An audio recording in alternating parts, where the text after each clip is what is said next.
देखिए, बिहार में विधानसभा चुनाव होने हैं, लेकिन इसकी हलचल झारखंड में भी देखने को मिल रही है। हालांकि झारखंड में भी घाटशिला के उपचुनाव होने हैं, लेकिन अगर बिहार विधानसभा चुनाव की बात की जाए तो जेएमएम ने यह स्पष्ट किया है कि जेएमएम भी बिहार विधानसभा का चुनाव मजबूती के साथ लड़ने जा रहा है। अभी हजारीबाग पहुंचे झारखंड सरकार के मंत्री सुदीप्त सोनू ने मीडिया से बातचीत करते हुए यह स्पष्ट कर दिया है। कुछ समय में चुनाव की घोषणा भी हो चुकी है। झारखंड मुक्ति मोर्चा कितने सीटों पर चुनाव लड़ेगी, इसकी क्या तैयारियां होंगी?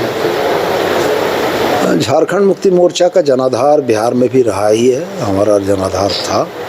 और हमारे नेता हेमंत सोरेन जी के निर्देश पर 7 तारीख को मैं पटना गया भी था। वहाँ पर राष्ट्रीय जनता दल के नेतृत्वकर्ता तेजस्वी यादव जी और उनके शीर्ष नेतृत्व से मुलाकात हुई।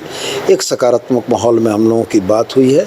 नंबर ऑफ सीट्स और वो कौन सी सीट्स होंगी ये ऑनरेबल सीएम और तेजस्वी यादव जी तय करेंगे। मुक्ति मोर्चा जिन सीटों पर चुनाव लड़ना चाहता है, गठबंधन में अपने दावे को हम लोगों ने प्रस्तुत कर दिया है और मुझको उम्मीद है कि जल्दी ही इसका निर्णय भी आप लोगों के समक्ष होगा। किन सीटों के संदर्भ? यह मैंने स्पष्ट कहा आपको कि नंबर ऑफ सीट्स और कौन सी सीटें, हम लोगों ने अपना दावा प्रस्तुत कर दिया है। माननीय मुख्यमंत्री और तेजस्वी जी के बीच में सीटों की संख्या और कौन सी सीटें होंगी यह तय होगा। घाटशिला उपचुनाव को लेकर सर क्या?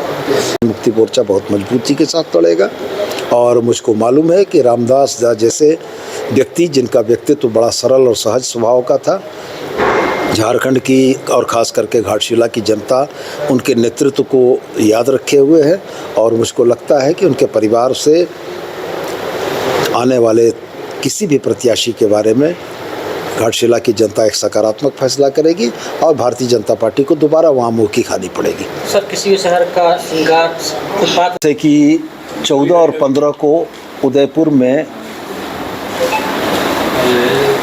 जरा सा हट जाइए सामने से, हाँ, 14 और 15 को उदयपुर का एक कॉन्क्लेव है जिसको चेयर करेंगे Gajendra Singh Shekhawat, honourable minister tourism.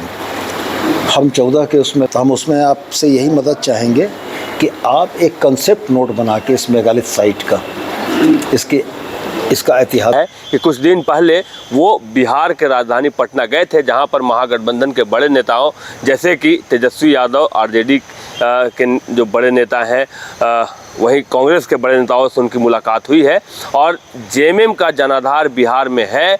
इन नेताओं से बातचीत में उन्होंने स्पष्ट कहा है, साथ ही साथ किन सीटों पर जेएमएम का आधार है और किन किन सीटों पर जेएमएम चुनाव लड़ना चाहती है, इसकी भी जानकारी उन्होंने बिहार के बड़े महागठबंधन के नेताओं को दे दी है। हालांकि सीट शेयरिंग का फार्मूला अभी तय नहीं हुआ है और इस मामले में बातचीत करते हुए सुदीप्त सोनू ने कहा है कि सीट शेयरिंग को लेकर पूरी तरह से झारखंड के मुख्यमंत्री हेमंत सोरेन और नेता प्रतिपक्ष बिहार तेजस्वी यादव और कांग्रेस के नेता तय करेंगे कि जेएमएम कितनी सीटों पर बिहार में चुनाव लड़ेगा। लेकिन जेएमएम का स्थिति बिहार के कई सीटों पर मजबूत है और जेएमएम वहां से चुनाव लड़ना चाहती है। यह बातें स्पष्ट तौर पर बिहार के नेताओं को बता दी गई है। अगर घाटशिला उपचुनाव की बात की जाए तो इस मामले में भी सुदीप्त सोनू ने मीडिया से बातचीत करते हुए कहा है कि घाटशिला उपचुनाव जेएमएम की तरफ से रामदास सोरेन के परिवार से ही कोई लड़ेगा और एक बार फिर से बीजेपी को इस सीट पर हार का सामना करना पड़ेगा। फिलहाल इन दोनों सीटों पर, जैसे कि अगर घाटशिला उपचुनाव की बात की जाए और बिहार विधानसभा चुनाव की बात की जाए तो जेएमएम ने अपनी स्थिति स्पष्ट कर दी है।